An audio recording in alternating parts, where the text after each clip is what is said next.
Gusto ko ng mag-anak. Ayan! Now, one of your closest friends is Angelica Mhm. Panganiban na meron na ring sariling pamilya. Hindi ka ba na parang, Oo. anong pinag-uusapan niyo lagi? Ang dami niyang tips sa'kin. Kasi gano'n naman si Angge, Paano ba, dahil buntis? Ganon? para mabuntis. Para mag-alaga ng anak, gano'n. Kasi ano na ngayon si Bean, parang 2 years old na rin. Yes, yes. So, yung stage na yun medyo challenging din sa kanya. So, minsan napapaisip ako na gusto ko ba talaga na magkaanak, kung ganyan, 'di ba? So, parang ang dami niyang mga thankful ako na may mga kaibigan akong gano'n na nagwa-warn sa'kin, and at the same time naka-support din if ever dumating ako sa point na yun ng buhay ko na ako naman yung nasa posisyon nila ngayon. One of your talagang closest friends yan no? Si amiga mo. Si amiga. Sobrang, alam mo siya yung parang, dahil yung age namin, sobrang lapit. Siya yung naging big sister ko sa industry. Siguro dahil bata pa lang din, nagtatrabaho na siya.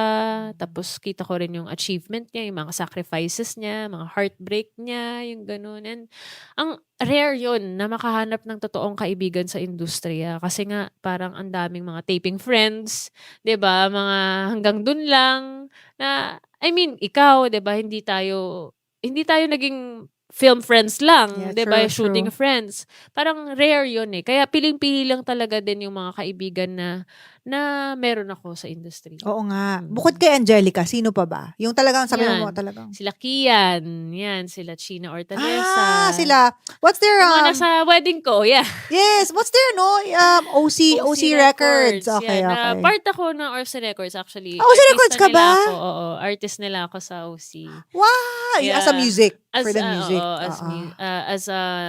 Parang may mga na-release ako sa kanila ng mga singles. Right. So right. anyway, yung mga Ciprianos, sila, fan naman sila at very big supporter sila ng music ko. Sila talaga yung China nung 2015 nagpo-promote ako ng album ko. Isa yan sa mga, tuloy mo yan siya, tuloy mo yan. Tapos nag-contribute pa siya ng artwork sa album ko. So ayun, tas si Kian up to now, nakakausap ko pa din mga questions ko about music, about publishing, mga legalities. Kasi nga, nag-mature na lahat. Yung parang hindi na to rock and roll lang.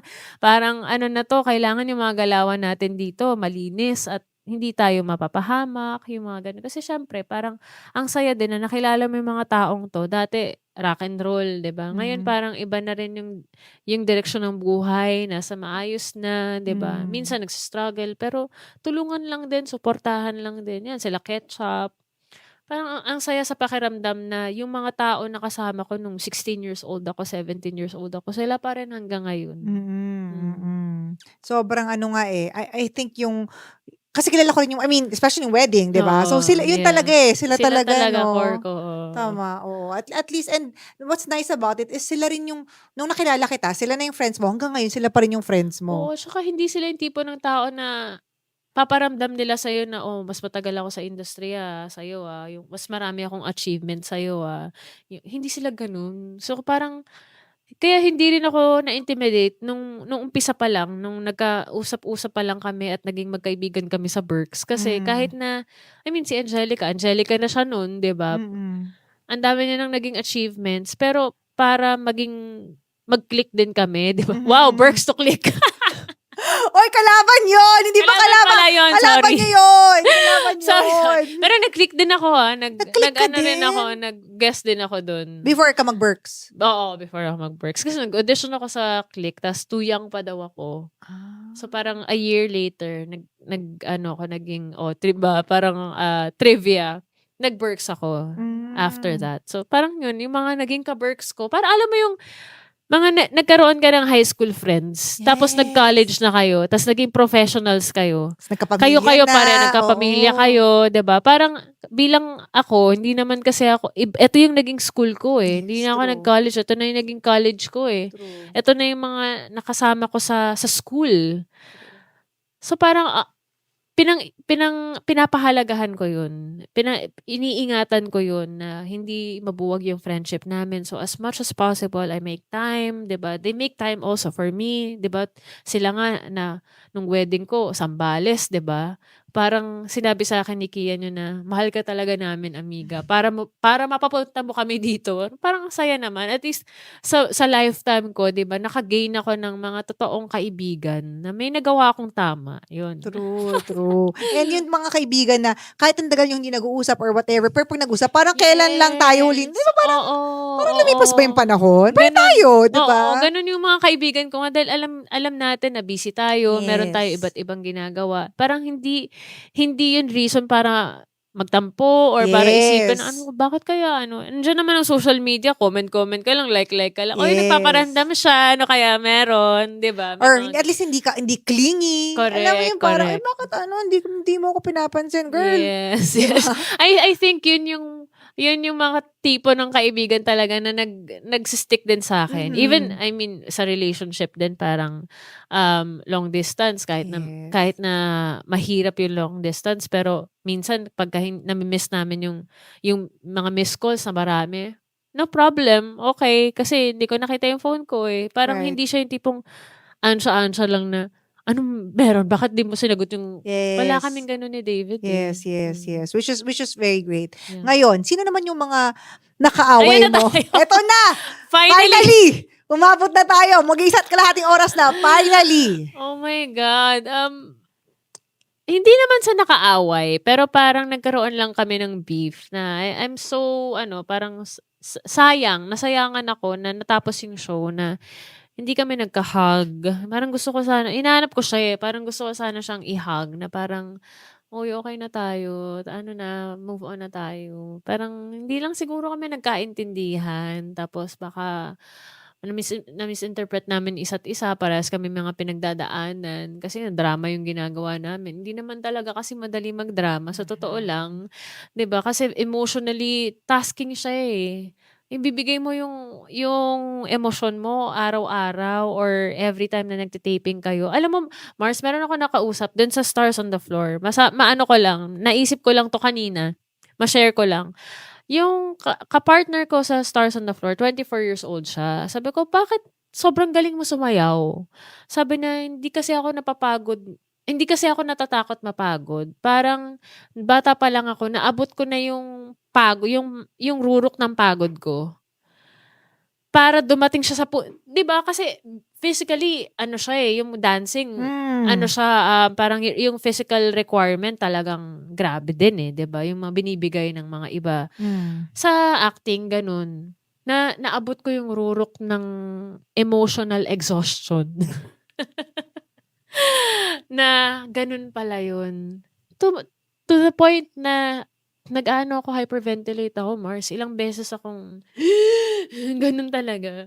Pero Nag nung ginagawa mo 'tong drama na 'to particularly, na nagkukuwento ka sa'kin nga, eh, na 'Di na hirap ba? ka. Kaya ako nag-London, eh, parang wait lang muna, kailangan Oo. ng utak ko, ng sarili ko na ma maano lang, ma-divert tapos may ibang reality din naman. 'Di naman laging dito nag-iikot yung buhay ko, 'di ba? Kailangan ko lang mag-explore kasi pagka nag-ibang bansa ka makikita mo na ang dami pa palang bagay na hindi ko alam. Ang dami pa palang bagay na hindi ko nakikita, nadi-discover, and at the Hmm. same time sa sarili mo, nadi-discover mo na yung inner strength, 'di ba? Nagkakaroon ka ng panibagong strength, independence, 'di ba? Tapos parang yung culture at yung pamumuhay ng ibang tao different din, eh, 'di ba? Kaya Hmm. parang magkakaroon ka ng bagong perspective. So, I think I needed that time sa sarili ko and thankful ako na inallow ako ng management ko to do it kasi parang kita rin siguro nila na, "Sige, sige,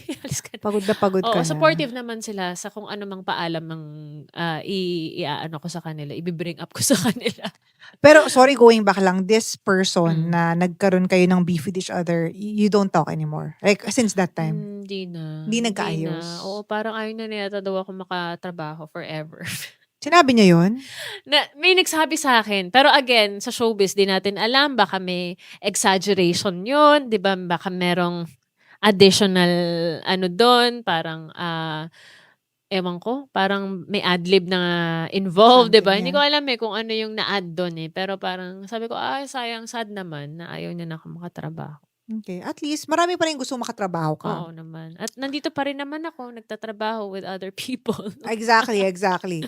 So just we're gonna wrap up our interview once we return. I'm gonna be asking what's ahead for Glyza De Castro kasi nga ang dami mo dire-diretso. Ano, hindi ka ba napapagod? Napapagod ka nga, sabi mo napapagod Oo ka nga, nga. eh, kaya nga pagkatapos nito, alis ako. Saan ka pupunta? Sa Japan. Yes, yes, Oo. yes. Pag-usapan natin yan sa pagbabalik po ng Think Talk Tea. Okay, meron kang stars on the floor. May sangre ka. May papalabas kay ni Rian na pelikula. Yeah, ang I Feel It's Fine. Ano bang gusto mo mangyari sa buhay mo? Gusto ko nang magkaanak. Ayan! Yon! Hindi, sa projects na talagang tinatrabaho namin ngayon ni David. Feeling ko lasing lang yan. Isang lasing lang ng gabi. Kasi yung best friend ko si Happy, nalasing lang. Nag-IV, ano pa talagang nagpa-doktor-doktor pa. Yung talagang ginalingan talaga. Parang, hindi talaga siya nabuntis. Nalasing siya. Nabuo. Sa Japan. Galingan mo. Isang bote ng sake ang katapat niyan para made in Japan. Hoy, made in Japan ako. Made in Japan ka? Yes. Oh my God! That's why, anime eyes. Oo, ngayon malaking eyes, diba? Wow! Sana all made in Japan. Tingnan natin, baka ang pangalan na magiging anak namin ay Kira. Ayaw mo ng Ewan ko. Tanjiro? Tanjiro. Diba? Pag lalaki, Tanjiro. O Tanjiro, sige, sige. Dapat name daw ng anak mo, Fuji. Galing sa Fuji Rock Festival. Ano ba yan? Si Sir Jamie, ano mga nire-recommend do? So, syempre, plano mo magkaanak. Gawin mo sa Japan yan, ha? Galingan mo yan kahit pagod na kayo. Babalitaan kita next month kung na-produce na. Oo. Yung output, gusto natin makita. Yung final output. Okay, sige, sige. So, yun yung paano mo ngayon, vision mo Isa magkabi. yun, kasi parang, Mars, ang tagal ko na umaarte, ang tagal ko nang binigay yung sarili ko dun sa industriya, na thankful naman ako talaga. Gusto kong i-emphasize yun, na hindi ako, napapagod ako, yes, pero parang hindi wala akong hatred towards it. Kumbaga parang, ibang priority. Yes. Kasi parang sa tagal ko na rin na ginagawa to, yun nga parang makikita mo na may ibang reality ka pa pala. Nung time na na-meet ko si David, yun yung isa sa mga realizations ko na reality ko to, pero iba yung reality ko pagkakasama ko siya. Kasi hindi ako si Glyza De Castro, hindi ako artista, hindi ko kailangan umarte, hindi ko kailangan isipin yung itsura ko, hindi ko kailangan isipin kung anong kailangan kong gawin. Ini-enjoy ko lang yung buhay ko, nakasama siya, na nasa ibang bansa rin ako.